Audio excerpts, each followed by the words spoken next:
BOMAC Talk with your virtual tailgate, offering our commentary on industry-specific information relevant to the conversations being held for and by owners, managers, and administrators. Events. Events, classes, and meetings are being canceled all across the nation due to the current health concern. One of our favorite technology events was rightfully canceled this week.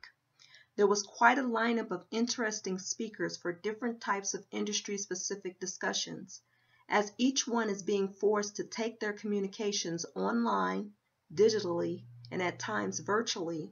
Survival warrants each to embrace these options. Welcome to my world, guys. Where are you on this? Do you need help converting your meeting, group, or calendar events into an online experience? Do you have existing footage you would like to convert into a video, narration, text, and graphics? Do you need to deliver a message about important company information, updates, or words of encouragement? Reach out to PowerNext Management. We would be glad to help. Under these unfortunate circumstances, we find ourselves a remote work and remote team subject matter expert.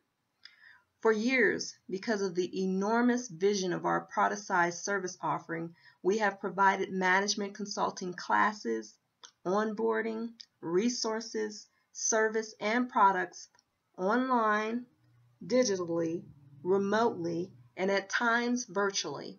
We have taken our share of criticism for this business decision, but it has definitely worked for us. Those organizations having to adopt an online service offering may find the added operational benefits to doing so.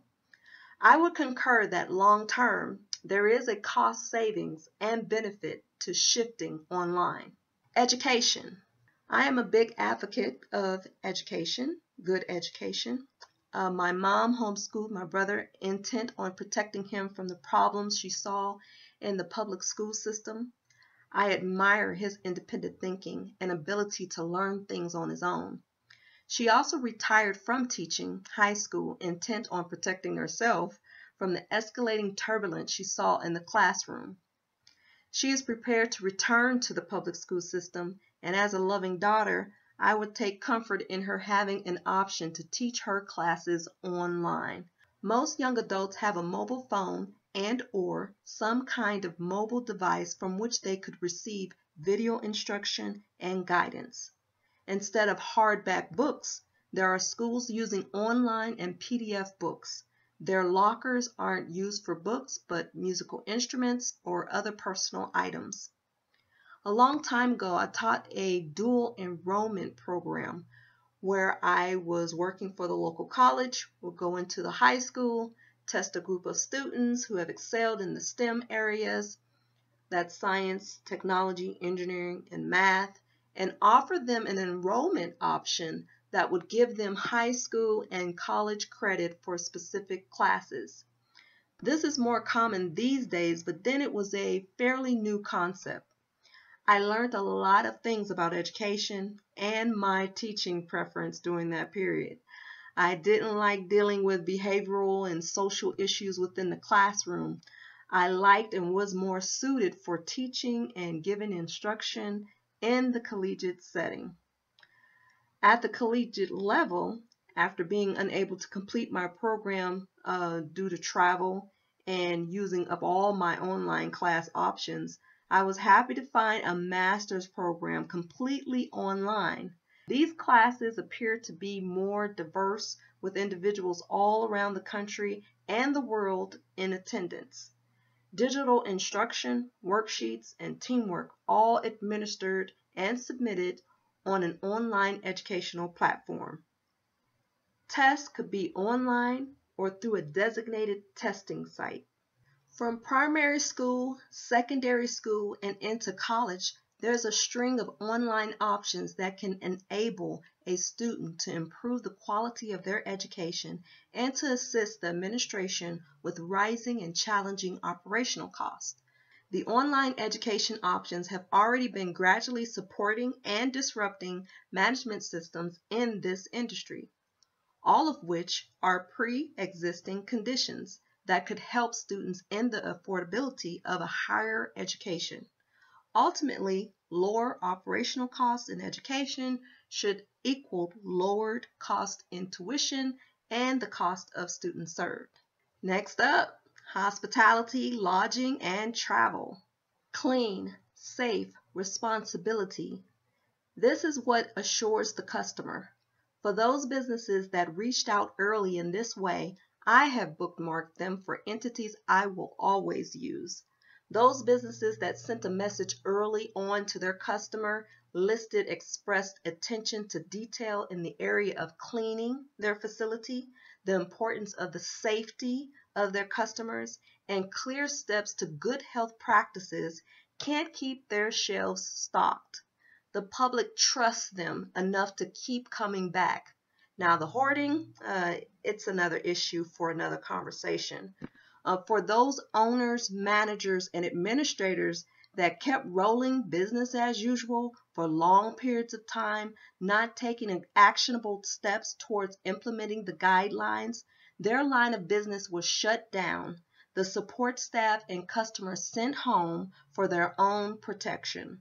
For example, I had been modifying our behaviors at home and following the offered guidelines 3 weeks prior to some owners discussing these issues with their staff, employees, and customers. These find themselves in an economically challenging position, and I hear that there is relief coming. Again, aggressive cleaning and management solutions could have been implemented then and going forward in the future to deter the mandatory closing of multiple businesses in this sector. Similar to the food and service industry, a health and sanitary inspection grading system could be employed to determine a scoring matrix that encourages good cleaning, health, and management practices, and inform the customers of their risk factors. It works in the food service business and could be adopted in lodging, hotels, airlines, etc. Chain grocery facility care or cleaning methods may be different than a hotelier, the mom and pop restaurant, the airlines, or the rental car dealer. One thing is for sure, owners, managers, and administrators must have and should be employing rigorous cleaning practices. What if you ramped up those cleaning practices? If you didn't have a good asset cleaning program or the program was inadequate, this is a good time to employ one. What if the airlines would have seated individuals every other seat vertically and one to a seat horizontally? Had a checklist that demonstrated how they cleaned the facility and planes with compliant cleaners? What if the restaurants had decreased their customer seating capacity, increased spacing between tables, and provided personnel with lightweight PPE, personal protective equipment? What if the hoteliers had intensified their housekeeping cleaning lists with compliant cleaners and showed a strong presence of cleaning staff? What if the customer lines were staggered in a way that honored the social distancing rule? Could this increase in attention have changed the outcome? I take this line of conversation because I was disappointed after 3 weeks of updated guidelines within my industry-specific group in this area. Not one owner or manager was talking about the current health concern. They all were still pitching their facilities, events, and deals. It was like they were all oblivious to what was going on. Get the people here, get the people here, get the people here. I posted a news report about the growing concern. A couple businesses reached out with current actions they were taking. It wasn't until the shutdown was mandated, the revenue and bottom line that got their attention. It was the shaking that woke folks up that this is happening. This compared to the chain grocery stores who were on it, expressing actionable steps by email, online, and publicly. Over the years, I've had discussions with lots of owners about their facility care, cleaning, and management practices. Some were impressive, and others left something to be desired. With that said, owners, managers, and administrators should be tending their attention to details as we together battle this current health concern. Clean, safe, and responsibility. Yeah, we're tagging along, and BOMAC talking about it. Virtual tailgate and multimedia management, education management, facilities management, hospitality management, all under the productized service of management consulting. If you would like to continue this discussion one-on-one, contact via chat, video, or email. You can do so from our website. Self-schedule an appointment at www.rbanetek2.com. Select a day and time for us to have a conversation about your specific management needs in this area.